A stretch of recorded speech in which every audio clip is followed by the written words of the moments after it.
Good morning, good afternoon, and good evening. Thank you very much for joining us for today's webinar on scalable high-fidelity trapped ion qubit state detection with the Hamamatsu ORCA Quest IQ camera.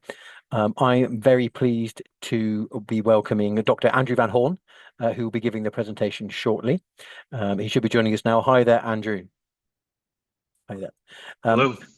Hi there. Before we start, I just want to run through a few house rules for everyone that is going to be joining us for today's webinar.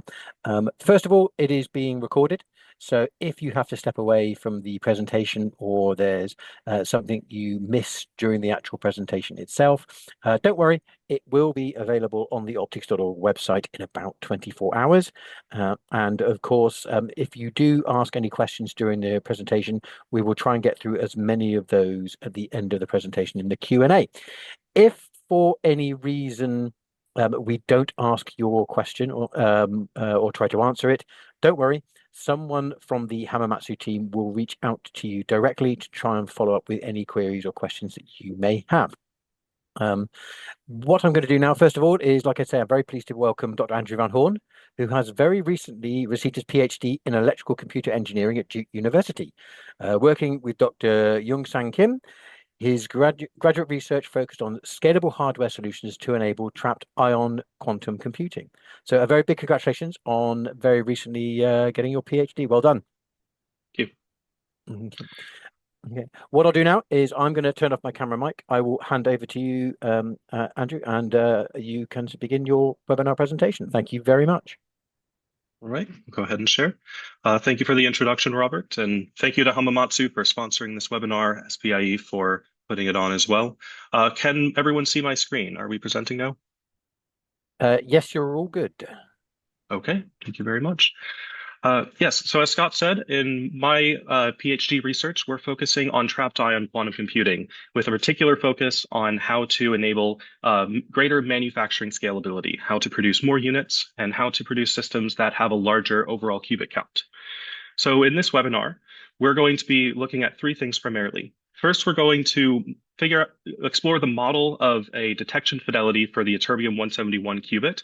In our lab, we primarily use ytterbium-171 ions to store and process our quantum information. So we'll go through the model, the theoretical model for how we determine the detection fidelity. We'll also characterize the performance of the ORCA Quest qCMOS camera as it relates to our qubit state detection. And then we'll demonstrate this high fidelity qubit state detection in one of our trapped ion experiments.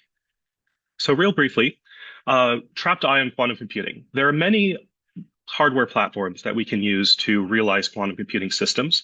We particularly like to focus on trapped ions for a number of reasons. One of the main ones being they have a very high fidelity gate operation. The 2-qubit gates are generally significantly better than many of the other hardware platforms out there. One of the main challenges for trapped ion quantum computing systems is the scalability. For a long chain system, we can really only trap about 20 or 30 qubits in a single chain, and there's a lot of work that needs to go into shuttling them around a trap if we want to reach hundreds to thousands of qubits. That's more on the qubit control side. What I'm focusing on is the detection side. So if we have 100 qubits, if we have 1,000 qubits, ions, how do we image them effectively? So a brief overview about how trapped ion quantum computing works. We use this device called a surface electrode trap to confine the ions to a linear space. The way this works is we have an oscillating RF field, which creates a one-dimensional pseudo-potential that traps the ions along a single axis. We can then use static DC electrodes to confine the electrons to, or the ions to within a particular region within this trap. So you can imagine this potential well, we could move it to the right, we could move it left, and these ions would be shuttled along this linear axis.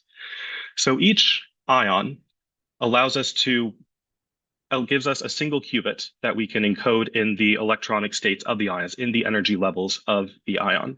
So this gives us a programmable spin state that we can use to store and process information. So if you're familiar with a qubit model system, each one of these ions can represent its own qubit. In order to perform single qubit gate operations, we shine a laser onto one of the ions, and that can cause it to flip between the 0 state or the 1 state or perform any single qubit rotation operation. What's unique about ions is because they're charged particles in the same potential well, these charged particles are going to repel against each other. So what that means is we generally cool these chains down to their ground state. So ideally, the motion is absolute at zero.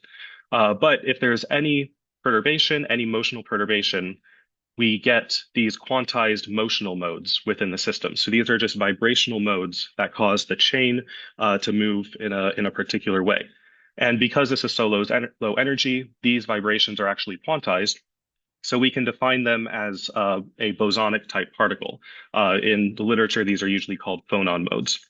So we can use this bosonic mode to enable long-range interactions in order to perform spin-spin operations, in order to perform two-qubit gate operations.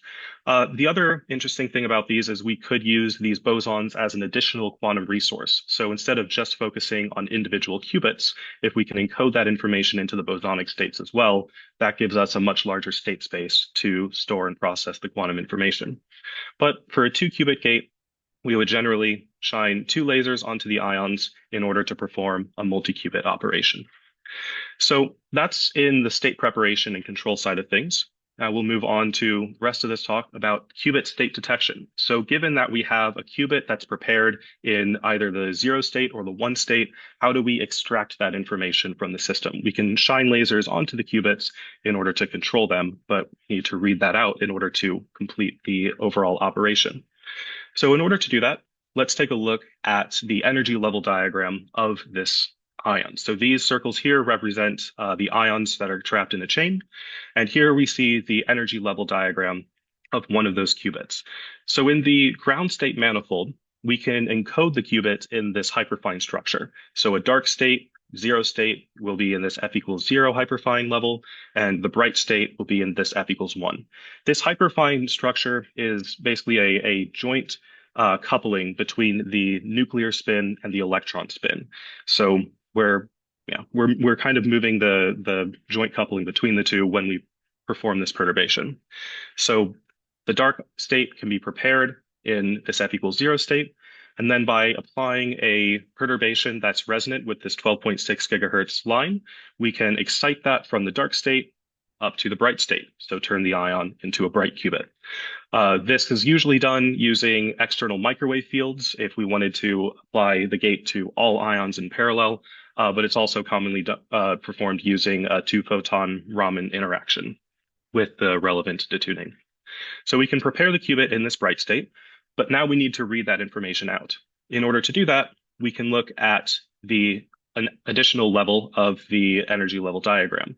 So if we look at this P1/2 manifold, this is a dipole transition from the S1/2 manifold, we can perform what's called state-dependent fluorescence, which basically means we can excite this transition from the MF equals 0 to F equals 0 P1/2 state, and that's going to cause the ion to be excited into this upper manifold. And then when the energy decays back to the S1/2, we will emit a photon. So it's important to know that for physical reasons, this transition from the F equals 0 P1/2 manifold to the dark state is forbidden. So this creates a closed cycle fluorescence loop where we'll continually pump it up to this state. It'll decay back to this manifold, pump, decay, which will cause the ion to continue emitting photons. So if it's in the bright state, it'll emit a bunch of photons, but if it's in the dark state, it's not going to excite up and it won't emit the photons. So then the goal of state detection is we design a system to collect as many of those photons onto a sensor as we can. Here are some example imaging specifications. The scattering rate of these systems is usually around 10 million photons per second. So we're emitting quite a lot. But the detection efficiency, which is given the probability that given any photon is emitted from the ion, what's the probability that we are able to successfully detect it on the CMOS camera? That runs about 3.4%. Part of that is from the limited numerical aperture of the imaging system. So the ions are emitted kind of isotropically, or the photons are emitted isotropically about the ion. We can only collect about a 10% solid angle with a 0.6 numerical aperture. So we're getting 90% loss from there. And then there's also quantum efficiency loss in the imaging sensor itself. So all of these come together along with other insertion losses to give a detection efficiency. And from here, we can identify our overall detection rate. So how many photons per second, how many photoelectrons per second, rather, does the camera or does our imaging sensor actually detect? So at this point, I want to introduce how we actually discriminate between these two photons or these two states. So as I previously mentioned, the emitted photon or the detected photon rate is about 200,000 counts per second. This is about as bright as a star if you were to look up into the night sky. So in this model, I will say right now, this is a simplified model. We're going to go a little bit deeper as the presentation progresses. What we can do is what thresholded state detection, where we identify some threshold and say if we receive more photons than this threshold, it's in the bright state, and if we receive fewer, then it's in the dark state. So to think about this, we can look at the photon detection probability, which is basically the probability mass distribution of detecting a certain number of photoelectrons on the sensor. So the probability of collecting a certain number of photons. For this model, it's just a simple Poissonian distribution, where the mean value is just the number of photons that you collect per second times the overall exposure or detection time. So for this system, we are scattering at some rate, or we're detecting at some rate. There might be some background dark current from the camera or just scattered background light from the rest of the system that we have to account for to get our mean value. If the ion was prepared in the dark state, then it would just be the background noise times that time. So then for thresholded discrimination, we identify it as bright if the number of photoelectrons received is greater than that threshold, dark if it's less. And that means the bright and dark error is effectively your false positive and false negative rate. We can define a total error as the average between the two. So using the typical performance values we described before with a threshold of just one photon, we can look at how this would evolve at different times. So here what we're looking at, each frame, I'm increasing the exposure time, the detection time, and we see this orange line is the bright count distribution. So given that the ion was prepared in the bright state, this is the expected photon number distribution that we would receive. And then the blue is the dark state.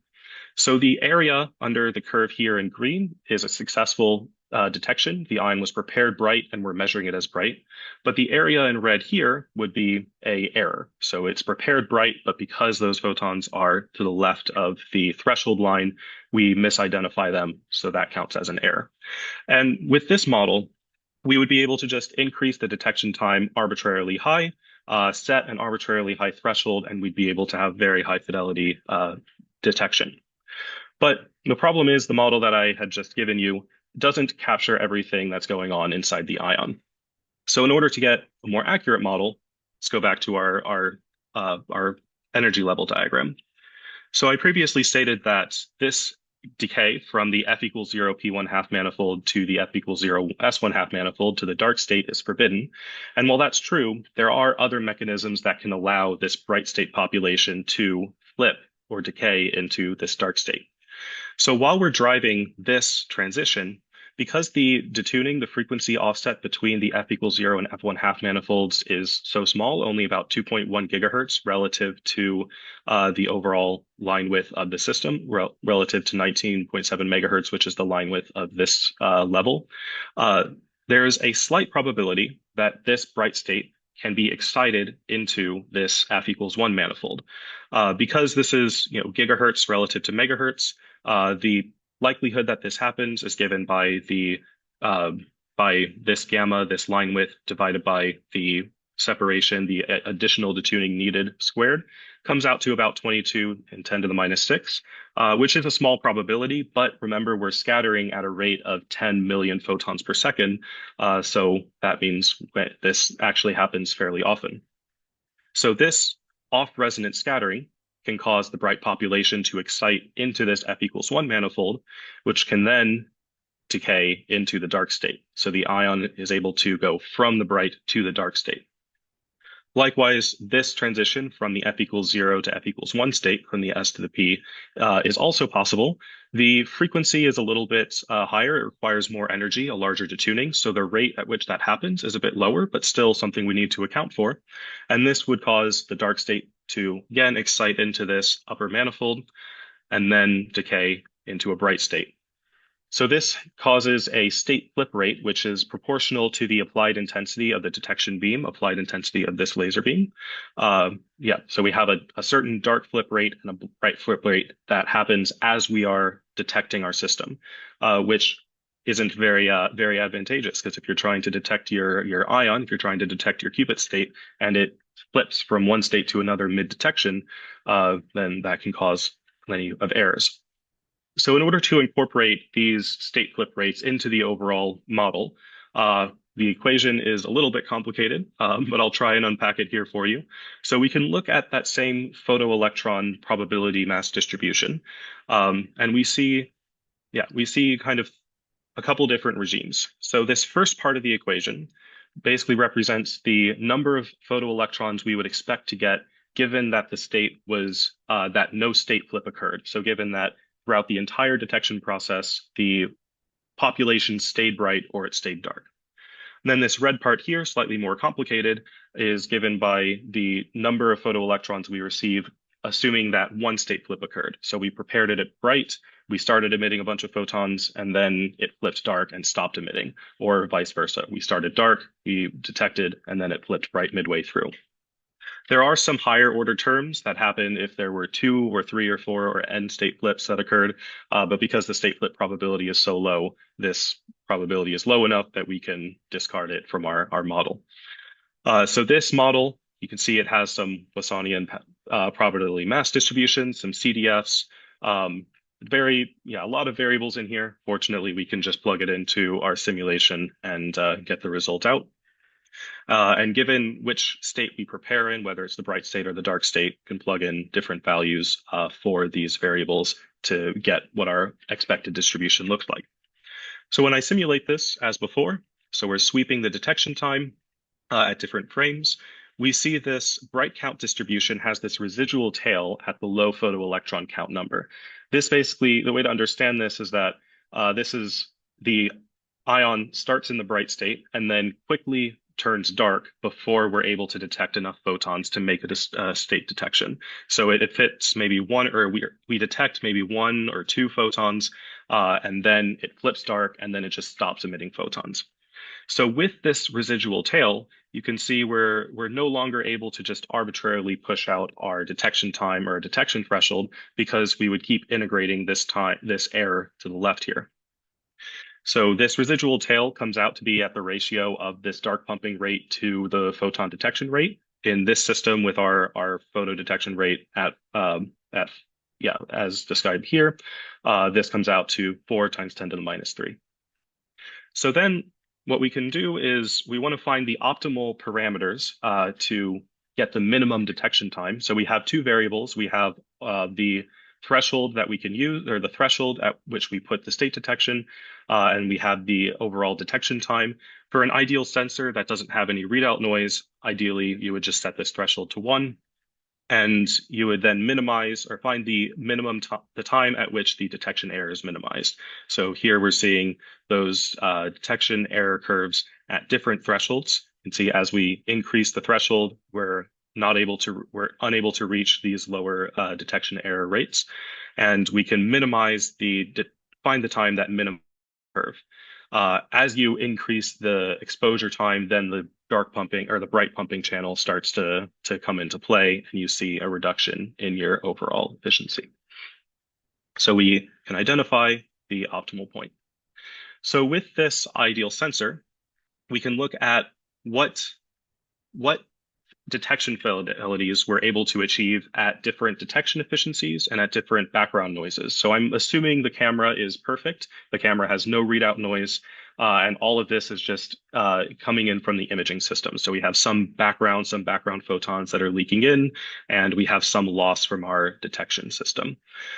So the way to look at this curve or this plot, this is a contour map where the blue lines represent contours for the minimum detection error, and the orange lines represent the time required to achieve that minimum detection error.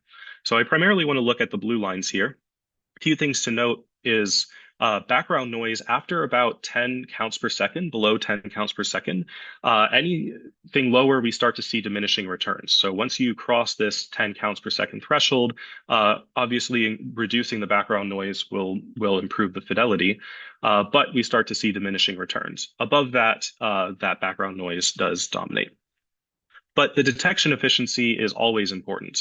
You can see here, as we increase the detection efficiency, our fidelity gets lower in kind. So if we're able to reduce or improve our detection efficiency by a factor of 2, our detection error will be reduced by a factor of 2. So having as high detection efficiency as possible always will help us. So this is with an ideal sensor. At this point, we can go and look at the physical device characteristics we're using. So for CMOS-based detection, the way a CMOS camera works is you have this photosensitive layer, which basically when a photon hits this photosensitive layer, it will create free electron hole pairs. These free charges can diffuse through the photosensitive layer until they hit this charge transport layer, at which point the electric field pulls them in towards the readout circuitry. The readout circuitry basically consists of a capacitor that collects these charges, and outputs then a voltage, and a transimpedance amplifier circuit that converts that charge into a stable voltage source that can be read out by an analog to digital converter. This produces an affine electrons to count mapping. So given some number of electrons, photoelectrons that are received by the circuit, we multiply that by some gain from the ADC and from the charge readout circuitry. And there's usually some dark offset from the analog to digital converter as well, or from the circuitry. So an affine mapping to convert the electrons received to the physical counts that are output by the ADC that we read out from the sensor. So the important parameter for state detection is readout noise. So if throughout this readout process, there's some probability of getting a slightly different count than the actual ones corresponding to the photoelectrons received, just due to readout noise from the electronic circuitry.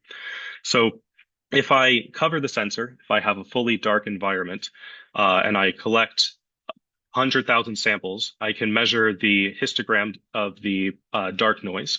So this is a roughly Gaussian noise distribution, kind of breaks down at these lower fidelity, or at these lower probabilities. Yeah, and you can see the camera counts go from 200 to 210. In this camera qCMOS camera that we're using, the gain, so the electrons to counts mapping, is about 10. So when you go 10 counts away from the next one, that's where you would expect for the next photon. It's probably a bit easier to see it on this plot to the right. So here we see the dark count histogram that's similar to what we have on the left. So this is with a dark sensor. And in the orange lines, what I did was I exposed the camera just long enough to get an average photon count of 1. So I have a very dim light source, very short exposure time. And you can see the distribution here looks roughly Poissonian if it was on a log scale, but we have to convolve the collected photon distribution with this readout noise. So for each one of these readout noises, we convolve, or for each one of these photon counts in number of photoelectrons that we receive, we convolve that with the readout noise, and we see this blurring. If the readout noise were 0, we would expect to just see a bunch of delta functions sticking up through here, but the readout noise causes the count distribution to kind of blur together. So that's one of the main features of this camera, is that the readout noise is low enough that you can actually resolve these individual photon peaks. That's one of the main marketing reasons for the development of this camera. So with each of these peaks, if I receive photoelectron counts here, I can say with about 80% accuracy that I received 1 photoelectron in the exposure duration. There's obviously some probability that I actually received 2, but I had just low readout noise, which made it seem like I only detected 1, or vice versa for 0. But the ability to discriminate these camera counts is closely tied to this readout noise. So how does this affect our overall fidelity? So you can see here, when what I'm doing is I'm sweeping the readout noise across the different frames, and we're plotting the bright state and the dark state detection. When the readout noise is low, we can resolve those individual peaks. So each peak represents the instance of receiving 1, 2, 3, 4, a discrete number of photoelectrons. But as that readout noise increases, those peaks blur together to the point where we can't distinguish them. And what happens for our detection model is as we increase the readout noise, if we just kept this threshold here at 1, we would start to get a lot of error from the dark state. So this forces us to push our discretion, our detection threshold further out, which, as we discussed before, integrates more error on the bright state. So here I'm calculating the optimal detection threshold at each of these time slices. And you see the readout noise below about 0.2 or 0.3 electrons RMS, we start to see diminishing returns, but above that, we see significant detection error increase. So 0.3 electrons RMS seems to be where we get diminishing returns, which is good to know for future camera development. So at this point, just to take a quick step back, this is the full detection fidelity calculation for the camera system that I just discussed. It contains a handful of physical constants, physical values that are intrinsic to the ytterbium-171 ion and the way that we're performing this detection. But we have a handful of these experiment values that we can tweak. So once we have a system in hand, we can change the magnetic field strength, the detection time, the discrimination threshold in order to optimize our overall fidelity. These green boxes represent imaging parameters. So when I'm designing the system, I can design a system that has a particular collection efficiency, quantum efficiency, choose a camera that has a certain readout noise in order to get the best detection error that we can. Our general requirements are shown here. So background count less than about 10 to 20 electrons per second is good enough. Obviously, lower is better. Same for the readout noise, 0.3 electrons RMS is our cutoff where we start to see diminishing returns. We generally get collection rates of around 150 photoelectrons per second. And we want to set our threshold as low as possible and have a short detection time to minimize those flip errors that happen in the middle. So comparing different detection methods, most systems in trapped ion quantum computing have used PMTs to perform state detection. The primary reason for this is because PMTs have a very low readout noise. So any detection fidelity paper that quotes a very low fidelity was probably just using PMTs because they have this detection error.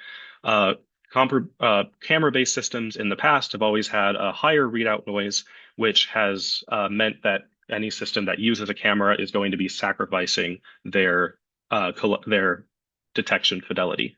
So these PMTs are great with that low readout noise, but the problem is they do have a high per unit cost, meaning as we scale to dozens to hundreds of qubits, we have to buy a separate PMT for each ion in the system.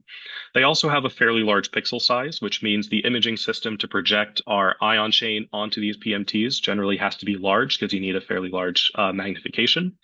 Another thing is these PMTs force a specific ion spacing, which is a bit of a nuanced argument here, but for the ion chain, we can control the spacing of these ion chains by adjusting the voltage solution, but when we do that, it adjusts that motional frequency spectrum, which is useful for the types of quantum simulation applications that we're interested in.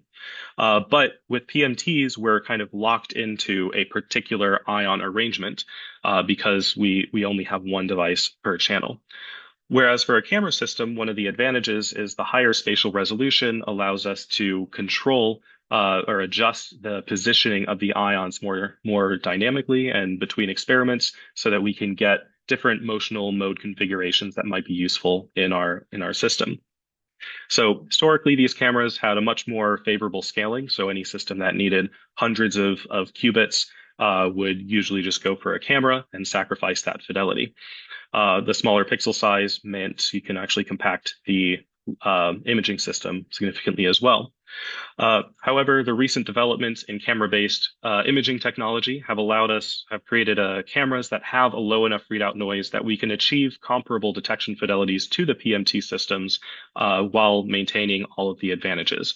These cameras are still fairly expensive, but the break-even point between the PMTs and the cameras comes out to be about 30. So if you have more than 30 ions, it makes more sense just to buy one expensive camera because you only need one device rather than buying 30, 40 PMTs. Um, yeah. So now we can look at how this camera actually, let's characterize this camera in our actual system. So for qubit state detection, for these ion state detections, what we want to do is focus as many of the emitted photons from a single ion into a single pixel. The reason for that is if we were to bin to larger pixels, we would just increase the readout noise. So our signal to noise ratio, our contrast there would always go down. So the best option for us is to focus as many photons into a single pixel as we can. So I can look at the detection efficiency. I can calibrate that fairly easily by trapping a ytterbium-174 ion. This is an ion that doesn't have that hyperfine qubit structure that I described before, which means if I shine that 370 nanometer detection beam light onto it, it'll follow a simple two-level scattering model where I have gamma is a physical constant, ISAT is a physical constant. So if I sweep the intensity of the detection beam across a range of values, I can fit the resulting curve to the overall photo detection efficiency. So with this, we can see for a 1 by 1 pixel, we're able to achieve a photon detection efficiency of around 1.6%, which is about on par with what we expect from our PMT-based systems. But the camera that we're using, the qCMOS camera, should have a much higher quantum efficiency than the PMT systems. And we see that reflected when we increase the ROI. So if we increase the ROI to a 3 by 3 or a 5 by 5 area, we're able to achieve a detection efficiency that's close to what we theoretically calculate. So we expect a collection efficiency of around 3.4%. We're able to get up to about 3.2 when we expand the ROI. So what this tells me is that we are collecting all the photons we expect. We're just having trouble focusing all of them into a single pixel. This is for a couple of reasons. One is just the aberrations are difficult to control when you're working with such a high numerical aperture and trying to focus to such a small spot size. So we had to spend a lot of time just optimizing the aberrations to get within the Airy disk. Another channel is the Airy radius is within a pixel, but some light, about 15 to 20% of that light, will spill into higher number Airy rings, which will spill into neighboring pixels. And also there's potentially some crosstalk between pixels. So if there's even just a few percentage crosstalk, then that's going to reduce our collection efficiency. One good thing while I'm talking about crosstalk, in our system, we are imaging the ions with the ions are spaced about 5 micrometers apart. We have a total magnification in our system of about 5x, which means each ion will sit about 5 pixels apart from each other on the camera sensor. And we see here, once we get out to that 5 pixel limit, the proportional intensity crosstalk goes down to about 10 to the minus 4. So we're seeing very low intensity crosstalk between ions, which is very good for state detection. If we're lower than this 10 to the minus 2, 10 to the minus 3 level, any photons which do leak out to that neighboring ion, they're going to be at such low probability that it does not contribute significantly to our total error model. So we're able to spatially resolve each ion fairly well, which is good for scaling the system. So I want to look at the how we characterize the readout noise of this camera. So I showed you a readout noise distribution for a single pixel. In our system, so the qCMOS camera has a 2000 by 4000 overall pixel area. We don't need that many pixels. We only need ideally 1 pixel per ion. So we create this 256 by 128 sub ROI just to reduce the overall transfer bandwidth from the camera. And we can look at the pixel readout noise across all of these different pixels in this sub ROI. And we see that there's not much spatial distribution. There's a few, lines here and there corresponding to pixels that share the same readout circuitry. Maybe there's a bit more noise on one circuit, but in general, it's kind of salt and pepper noise. We're not seeing any significant variation across the sensor. And most of the pixels, about 80% of the pixels, should be within that pixel readout noise spec that we needed. So less than 0.3, we start to be good. We will have high detection fidelity. Yeah, so this is the readout noise. You can also look at the dark current of our camera. So by collecting multiple exposures or multiple frames at different exposure times and fitting to a linear model, we can look at the background noise. So here we do see a variation across the sensor. This, I believe, is primarily due to just leakage from our experiment. The dark current from the camera should be like less than 1 electron per second, photoelectron per second, should be very low. So this is just background noise coming in, just scattered from our experiment. But since it's low enough, since it's less than about 20, we didn't need to worry too much about optimizing it from there.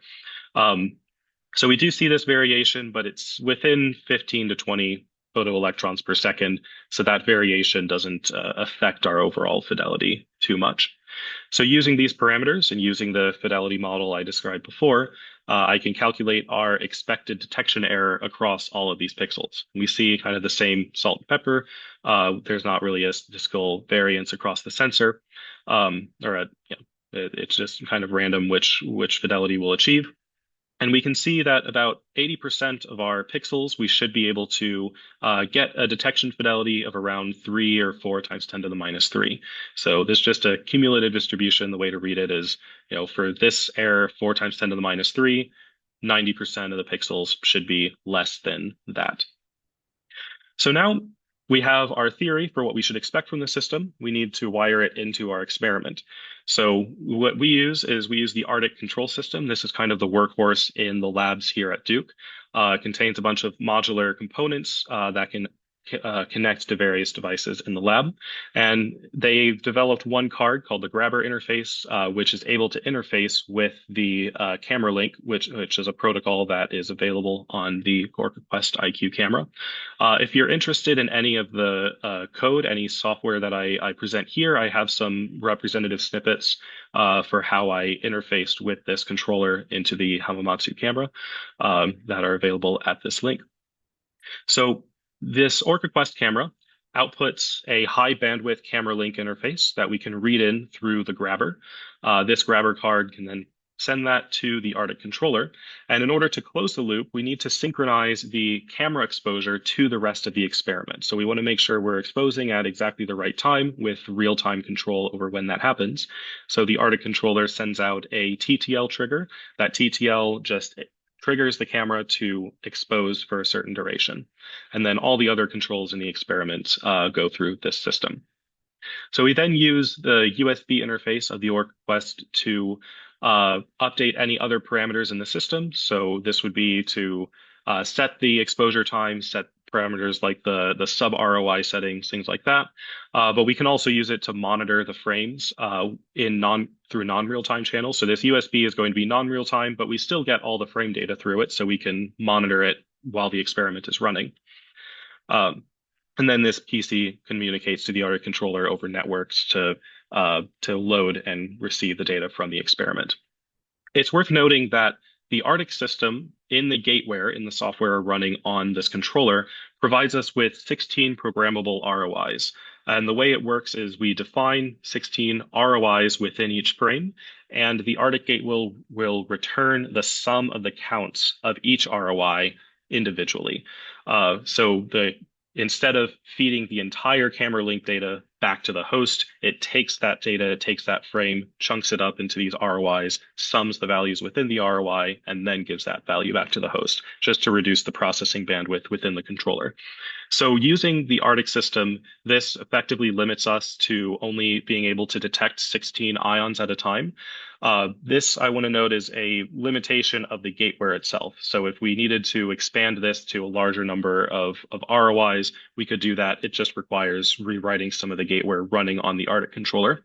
And for our experiments, I was actually able to achieve higher number of ROIs by reading in the frames through the USB interface, storing them locally on the computer, and then in post, after the experiment was completed, just aligning those frames to the specific experiments that were run on the ARTIQ controller, and then using post-processing to identify the ROIs and do the same thing where we just extract the counts for those pixels of interest. So we can achieve higher numbers of ions with the ARTIQ system. You just have to go through the USB to do that, which means processing it in non-real time. But it's once the experiments run, processing the data after the fact is not too much of a challenge. That's not something that necessarily needs to be done in real time, unless you're doing like mid-circuit measurements. But then you have 16 ions that you can detect mid-circuit, and then the rest of your ions just detect with non-real time. So in order to identify the ROI, in order to identify the ion locations, we have an automatic ROI script that can run on the CASLI, on the ARTIQ system. So the way this works is I identify a sequence of, I basically perform a rolling shutter where I program the system to read out just a 1 by 1 pixel, but I change the location of that pixel between frames. So at different frames, I collect the data from different pixels in order to reconstruct the full image. And from here, I can sum all those values across the horizontal axis in order to identify the vertical location of the ions where they're bright, just a simple peak search. And then I can take a profile across this value in order to identify individual peaks for each ion to identify the horizontal position. So this gives us the position of each ion within the system that we can use for the detection. So for a single ion, we are able to achieve a detection fidelity of 99.6% with a fairly low detection time of 50 microseconds. This detection result is on par with previous publications using the same detection scheme, the same ion, but with PMTs. So we've been able to demonstrate detection fidelities with a camera that are comparable on par with PMT-based systems, which is pretty good. Here we can see the actual experiment data from that run. This histogram is the actual number of photon counts or photoelectron counts that we received. The curves are fit to the theory model, and we see good agreement between our theoretical model and the data that we captured. So with optimal data collection, I think we could push this fidelity up to 99.8%. Like I said before, about half of our photons right now are spilling out into the neighboring pixels. So if we can optimize that and keep the same detection efficiency or keep the same quantum efficiency and all of that, we should be able to push this this detection fidelity even higher than the PMTs because the qCMOS camera has a higher quantum efficiency than the PMT-based systems. I also ran this system on a long chain. So here we have a chain of 20 ions, and I specifically designed this one to have an uneven spacing. So you can see the ions here are kind of bunched together. The ones further out are over here are further out. These dark spaces just represent dark ions that I placed within the chain. So the bright ions are what we can use to store and process quantum information. So these are our qubit ions. And then we just have some other ions that are spaced in here just to break up the chain a little bit. We're able to get an average detection fidelity of 99%. A little bit of variation between pixels or between qubits, just depending on if the ions were kind of bridged between two pixels or if they were concentrated on one pixel.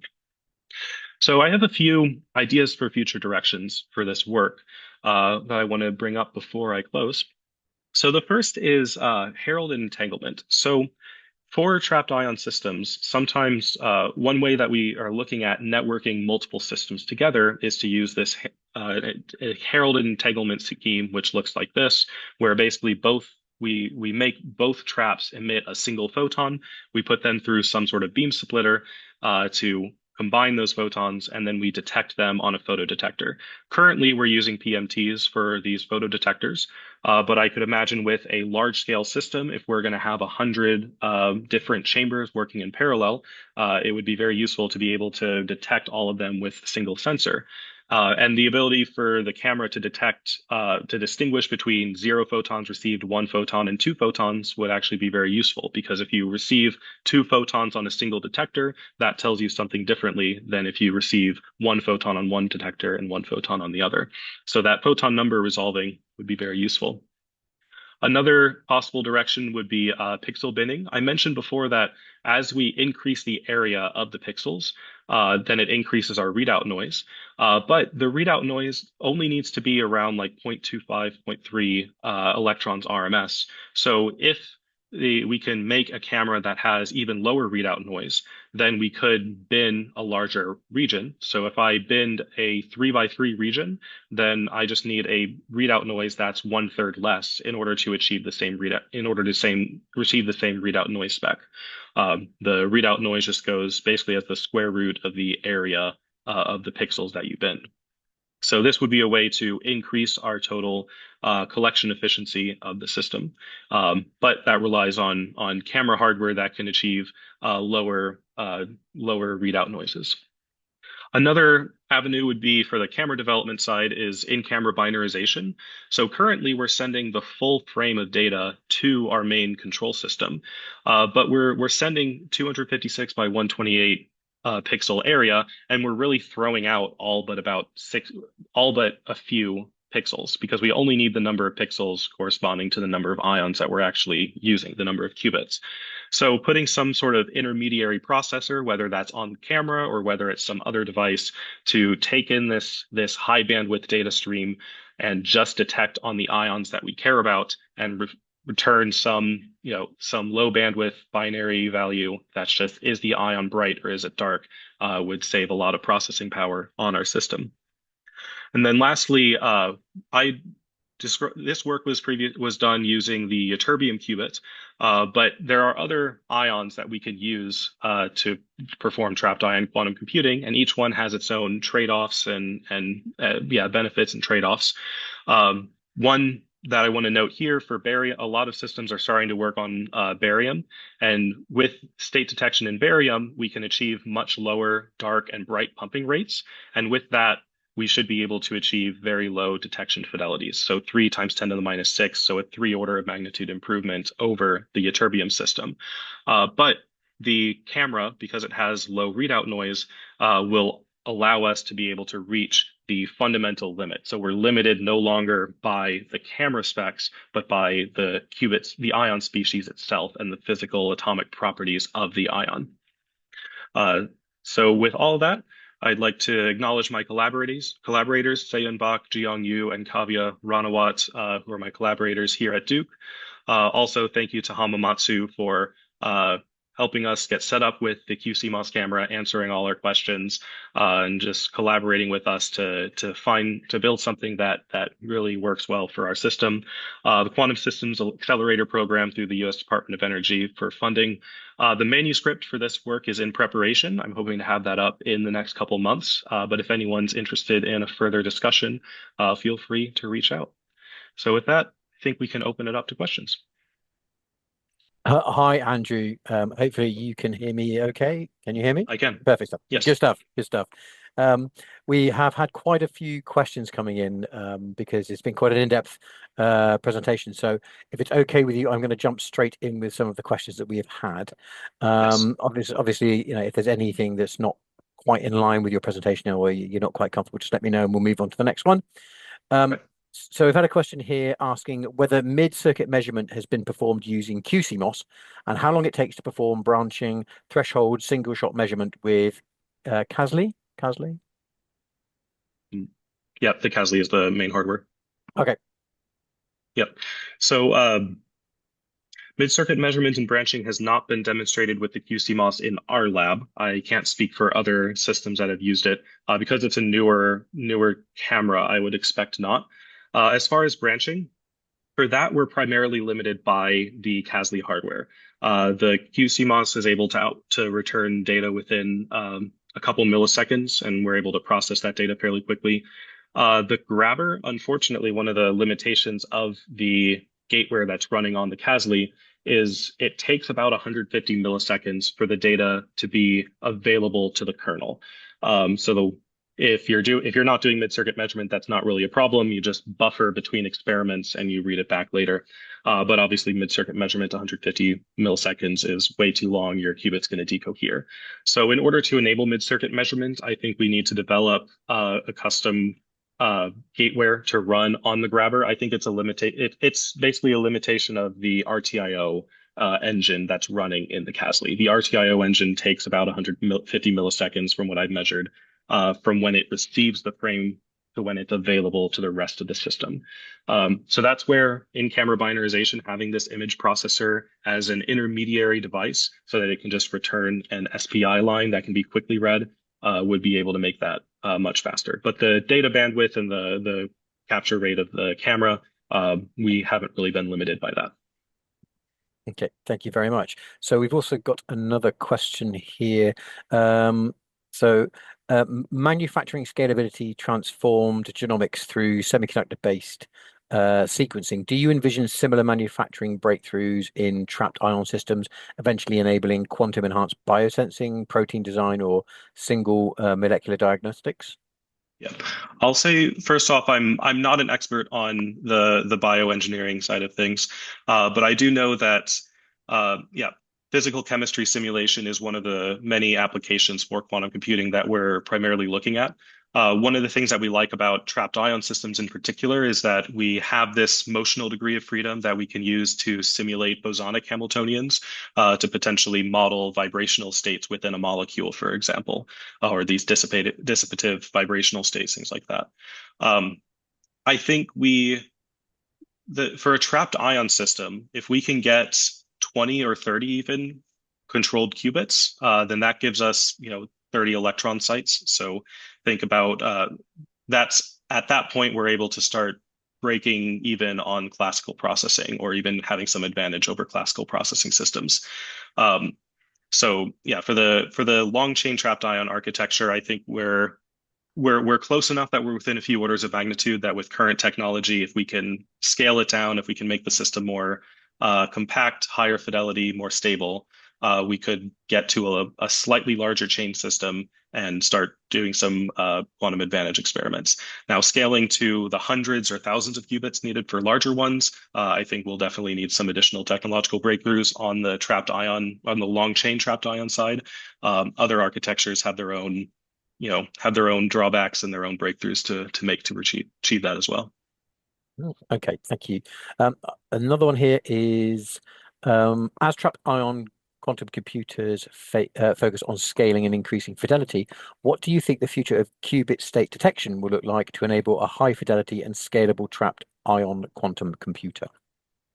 Yeah, so for trapped ions, I do think cameras are the answer, just because we have uh, the camera, the qCMOS camera now has 9 megapixels. So if we can leverage all of those pixels for detection, then that we're basically unlimited in the number of qubits that we can detect with a camera.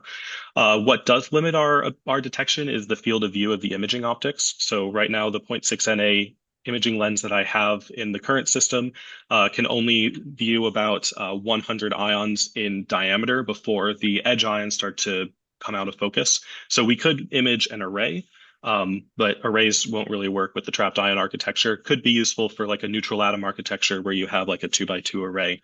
You could potentially get hundreds or thousands detected on a single camera, which they usually do with the CMOS cameras anyway. For trapped ion systems, I think meta lenses could be a good option in order to design a system that has a wider field of view, maybe multiple different field of views. That can image onto a single sensor. But meta lenses have their own drawbacks that would need to be addressed as well. Okay.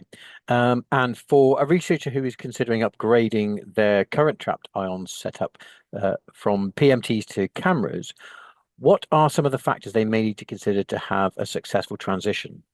Yeah, I think the main factor would be the ability to focus onto a single pixel. So PMTs generally are a lot larger. If you're using just a broad surface PMT, a wide PMT, then you have millimeters of clear aperture that you need to hit. That's very easy to achieve. Many other systems with PMTs usually use fiber coupled PMTs. So you would image into a fiber tip, couple that light into the fiber, and then direct that onto a PMT.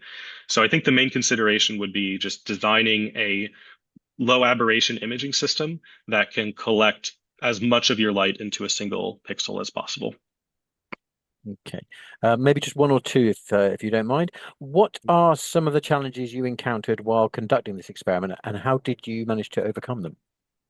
Yeah, like I said in the last question, the main challenge was just focusing all that light. I spent a couple weeks, a couple months just trying to optimize the imaging system.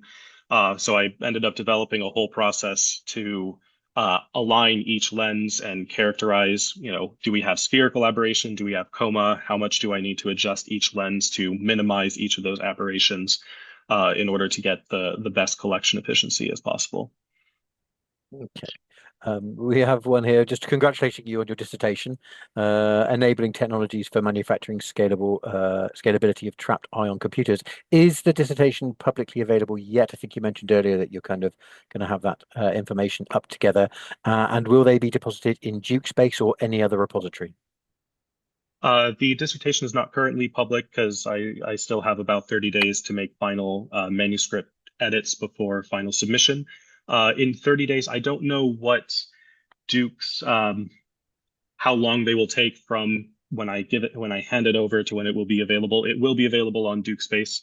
Um, and there's potentially some embargoes that we might need to consider depending on the paper publication timeline and all of that. But I would expect to have it up on DukeSpace at least within the year. But depending on the embargoes, it could be in within a couple months. But if anyone's interested in getting a preprint of the dissertation, I'd be happy to send that along to anyone who's interested. Just you can find me Okay. on LinkedIn or should probably send yeah, I can send my email as well. Perfect. Okay. With regards to hardware, is any special configuration required to have a USB for configuration setting and camera link interface active? If only one be active at a time, is there latency for changing interface, or can both be active? And Both can is, be sorry, go on. Yeah, both can be active at the same time. So we run camera link and USB in parallel all the time. There are specific drivers for the USB, but that's just provided by Hamamatsu, and we haven't needed any specialized hardware. I think it's a USB 3.1, so it didn't require a special card or anything. Okay. And is the camera link more of a passive bus with raw data sent through with no handshake necessary, or should one consider it an active protocol?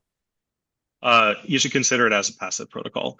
Camera link does like the protocol does support controlling parameters back to the camera and does support that handshake, but the grabber card that the Casly system uses, as well as the protocol defined in Hamamatsu's system, are only sending the data out. They don't have the ability to control parameters. There might be a handshake on the Hamamatsu side, but I know on on the grabber side, on the ARTIQ side, they only it's only a one directional input. Okay, perfect. Thank you very much. Well, we are literally on the hour, so it's worked out very perfectly to kind of wrap things up there. Dr. Van Horn, I would like to thank you very much for your presentation today. Again, this is being recorded, so if anybody wants to catch up on going through the presentation again, if there are any slides you particularly wanted to see, I know that Andrew, you posted up a URL link to some additional information, so that will be in the slides as well. You can see the answer, the video on optics.org in about 24 hours. And I hope, first of all, again, sorry, to thank you very much for your presentation. And I hope to see all of the attendees here at the next optics.org presentation in the not too distant future. Thank you for attending. And finally, if you're enjoying the Soccer World Cup, I hope your team's doing very well. Thank you very much.